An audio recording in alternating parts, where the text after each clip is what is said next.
Alright, hello everyone and welcome back to yet another mildly awful review. My name is Morty and today we are looking at this kit right here.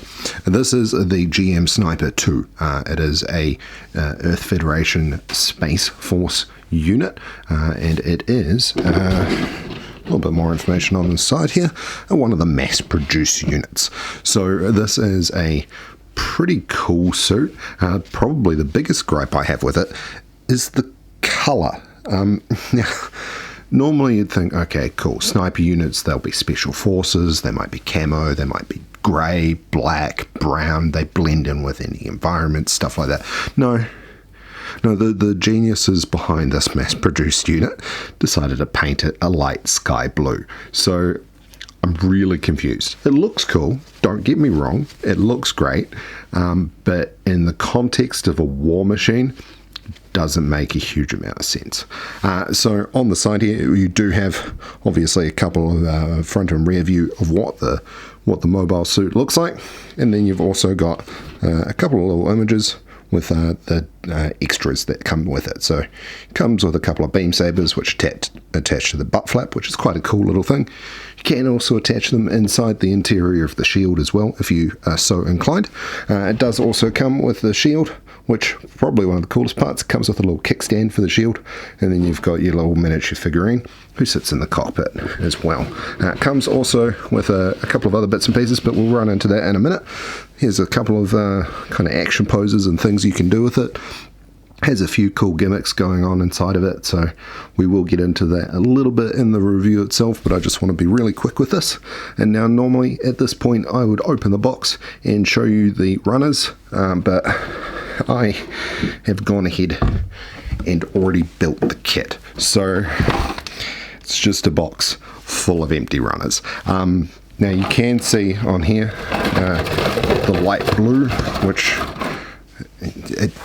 it makes no sense for a war machine to have light blue. It's very strange, but yeah, whatever. I may end up painting it. I've got some blacks on their way, but we'll see what happens. Anyway, let's jump into the time lapse and then I'll do a bit of a review.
Alright, welcome back. So, As you can tell with the time-lapse, this was a pretty simple build.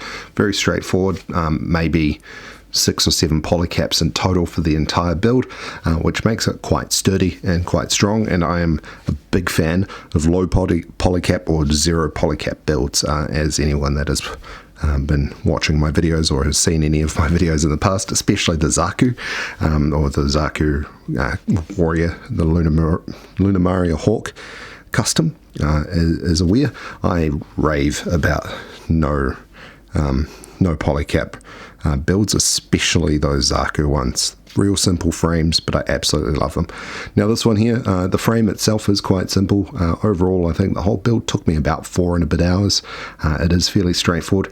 The only real trouble I've had has actually been with the fingers going into the hands. I find they fall out really easily. So let's see if this will do it. Oh, that's sticking in there quite well. And that one, yeah, you could kind of, let's see if we can get, kind of make a little bit of a gap between the fingers and the back of the hand there, which probably shouldn't be there, or should be significantly less than what it actually is. So let's get that kickstand back underneath his hand. Now this is also probably one of the last stationary reviews. I have hopefully got a turntable on its way, so I can show off some different action poses and things while I'm rambling at the camera. But in the meantime, you'll just have to put up with this for now.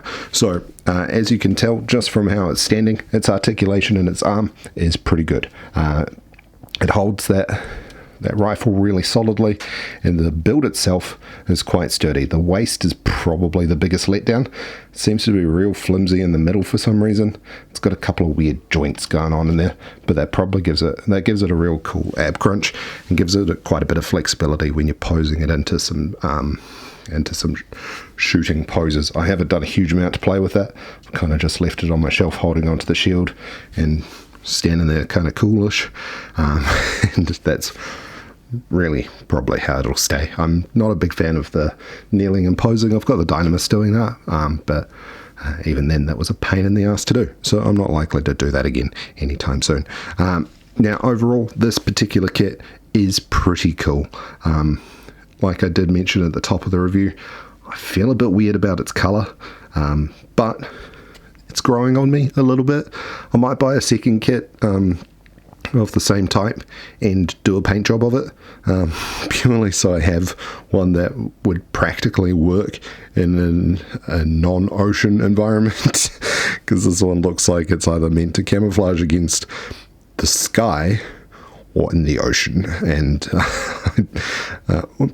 the sky is probably not a bad vantage point for sniping, but you wouldn't use a camo green rifle for sniping from the sky. So yeah, I'm a little bit confused as to the color scheme, but Earth Federation will do what Earth Federation does, right? Overall, it's quite a cool kit though. Like I demonstrated before, the build is quite firm. The only problem I had was with the hands there. Everything else is pretty solid. It holds itself up really nicely, and it poses quite well. So it does kind of remind me quite a bit of the Jester, especially with the head, and the Jester I absolutely loved. So the back kick is pretty good. It is blocked a little bit by the butt flap there. The butt flap is absolutely stationary, but the front flaps are quite articulate, which is quite good. And overall, it's a fairly firm kit. If you don't already have this one and you're after a gym mobile suit, I will say that this is my first GM Master Grade, so I couldn't recommend any of the others over this one, but I do quite like this one overall. It was, what does the box say? It's a 2017 release, so it's only a few years old, which does mean it has that newer technology going on with a few of the parts, so it is a little bit more modern than perhaps some of the older GM kits. And if you are after a more modern kit, this is definitely a really good one. It has come with some fairly high praise from other Gunpla YouTubers that I follow as well. So it comes with a pretty decent pedigree. As I pointed out on the box, it does come with some other bits and pieces, but I've already put those in storage, so I'm not going to bother grabbing them back out. But as for ranking, I'm going to put this one as a mid-tier. It's nothing spectacular. It doesn't go out of its way to blow me out of the water. The hands definitely let it down quite a bit. The colour scheme on it, like I said, is really bizarre. It's a really, really strange choice to go with this light blue. But the build was quite fun. It's overall a rather enjoyable build. It was nice to sit down for a couple of hours and put it together. And yeah, it's a cool kit, but it's nothing spectacular. So it's just a mid-tier kit. Definitely one for the collection if you don't already have it. And if you're looking for something new to build, I'd recommend getting this one. If you haven't already followed any of my other recommendations, there are better ones out there. But if you've already built those, this isn't a bad one to go with to kill a few hours and to have a bit of a play around with in the afternoon. So that is all for today's video. Thank you very much for listening all the way to this point. If you like what I do, please like, subscribe, do all that good stuff, and I will see you in the next video.